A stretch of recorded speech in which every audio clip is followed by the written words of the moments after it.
The following video is my first attempt at creating a video using software.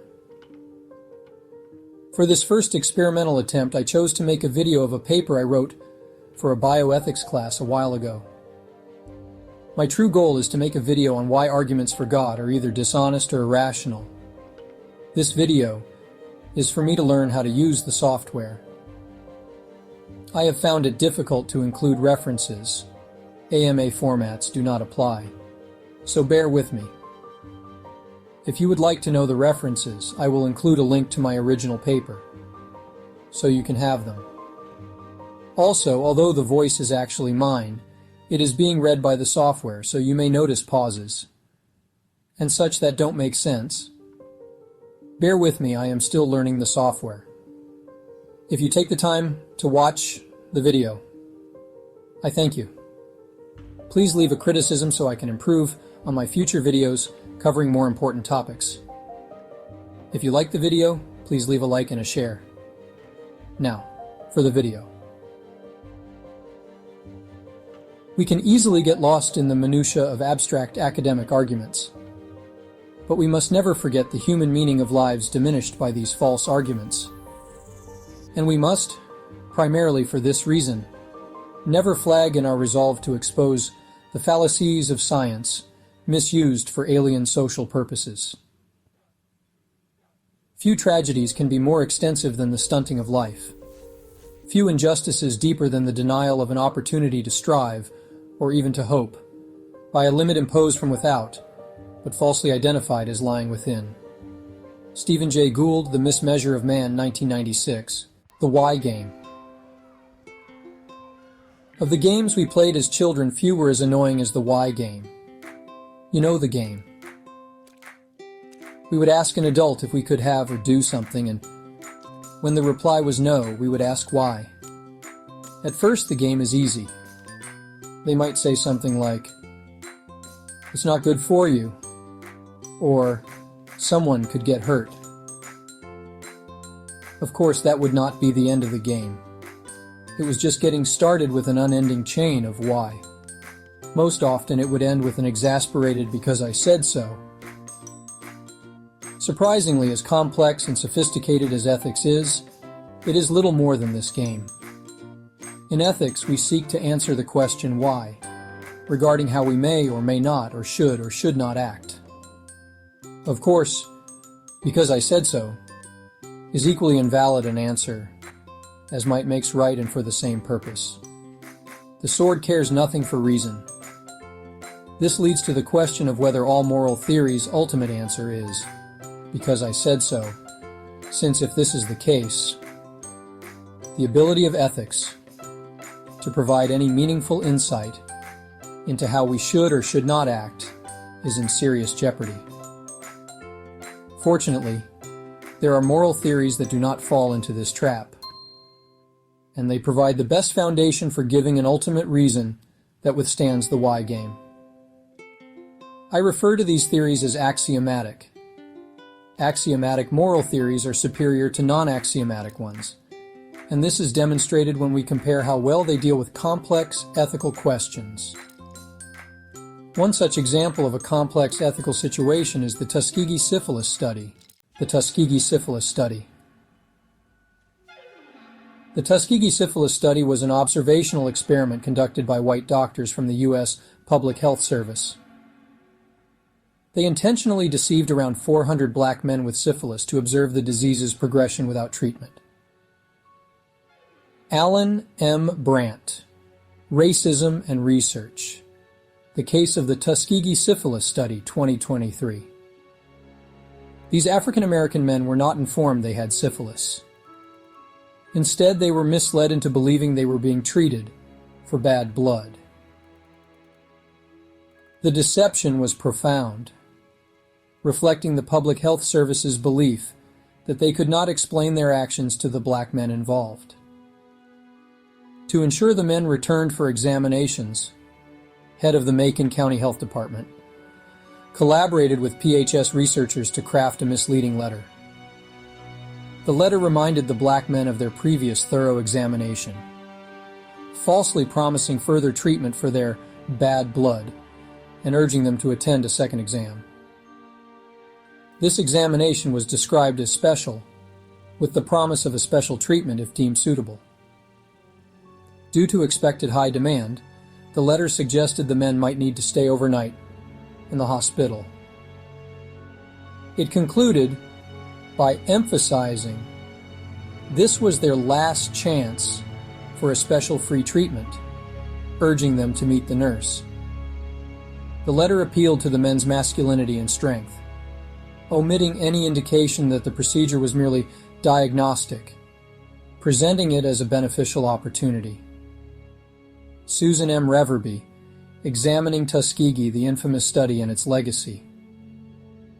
The published studies were also misleading, failing to clarify that the black men believed they were receiving treatment. Nowhere in the reports was it made clear that the men thought they were being treated. Despite this, no questions were raised about informing the men that they were not actually receiving treatment. Susan Reverby, cited previously. The situation worsened when penicillin became available. J. Donald Miller, head of the Venereal Disease Division, acknowledged a serious moral issue. Miller's statement seemed evasive. Patients were not denied drugs, he claimed, rather they were not offered drugs. Susan Reverby, 2009. Having established what happened, we now turn our attention to ask the question that is relevant to the moral theories under consideration. Why did it happen? The answer to this question is clear. The Tuskegee study was conducted at a time in U.S. history when the prevailing attitude towards African Americans was vastly different than it is today. Racism was not only accepted, it was endemic among many professionals in the medical field. As Alan M. Brandt has insightfully pointed out, there can be little doubt that the Tuskegee researchers regarded their subjects as less than human. As a result, the ethical canons of experimenting on human subjects were completely disregarded. In retrospect, the Tuskegee study revealed more about the pathology of racism than it did about the pathology of syphilis, more about the nature of scientific inquiry than the nature of the disease process. As horrific as the Tuskegee study was, non-axiomatic moral theories fail to condemn it because the ultimate answer to the question of why it's wrong is fundamentally analogous to because I said so. An axiomatic moral theory, however, answers the question intrinsically in much the same way a logical axiom does.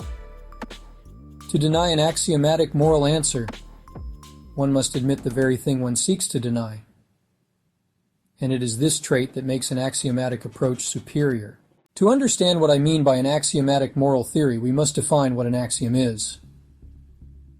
An axiom is a statement that identifies the base of knowledge and of any further statement pertaining to that knowledge, a statement necessarily contained in all others, whether any particular speaker chooses to identify it or not. An axiom is a proposition that defeats its opponents by the fact that they have to accept it and use it in the process of any attempt to deny it. Ayn Rand, Atlas Shrugged, 1992. Therefore, the thing that sets an axiomatic moral theory apart from other theories is that it is defined by, and its precepts are arrived by, reason alone. It is a theory that holds by virtue of its internal soundness and does not rely on external factors for its definition or application. Unfortunately, there are very few examples, however. The best example is found in Kant's categorical imperative. The reason we universalize the categorical imperative is to demonstrate the most important characteristic of an axiom, which is its internal consistency, giving it the property of having to be accepted in order to be denied, making its denial irrational. The closest someone can get in attempting to defeat Kant's categorical imperative is to say, but it's okay for me to deny the imperative although it applies to everyone else. Because I'm different, special, unique, superior from everyone else. And so I don't have to universalize this action to determine its moral value. And if only I choose to lie while everyone else is telling the truth, then the result will not be chaos or logical inconsistency. Kant's response is that to believe that you are different from others, special, unique, superior, is an irrational belief. Reason insists that we be impartial in evaluating the needs and perspectives of people. And when we do this, it is apparent that as rational creatures, all people share the same intrinsic worth. To claim that you are special, unique, or superior simply because you are you is logically absurd. John Chaffee, The Philosopher's Way, 2011. Therefore, a proper application of an axiomatic moral theory not only leads to an undeniable condemnation of the Tuskegee study, it does so with an undeniable answer to the ultimate why in the why game.